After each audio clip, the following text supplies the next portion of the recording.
Hey guys, what's happening? How to long on Kraken Pro app. So if you want to go buy long trade, right? Or if you want to basically buy expecting the market will go high, then what we're gonna do, we're gonna see which trade that are we talking about, right? So basically go and select your trade on the screen, right? You can select spot and margin or futures depending on your study or research, and then go and start your trade. So in my case, I already have a chart, so I'm gonna go to my chart, right?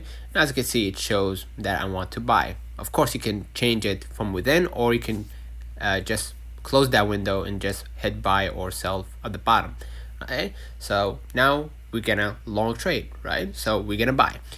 So I'm gonna select the amount in Bitcoin, right? Select in percentage or in Bitcoin or USD, you're free to do that.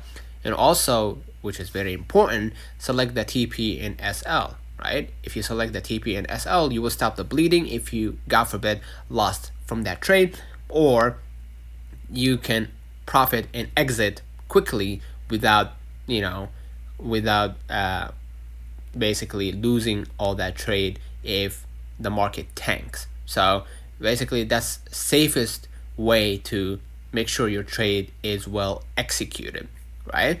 So also don't forget to select the type of trade you want, right? If you want limit trade, which most traders do, stop loss limit or iceberg, trading stop or market, depends really on your research and how well you study the market, and basically go and hit buy at the bottom and start longing or stop buying that trade, right? So this video is not financial advice. Always trade with caution and do your own research before making any financial decisions. So don't forget to like and subscribe. See you.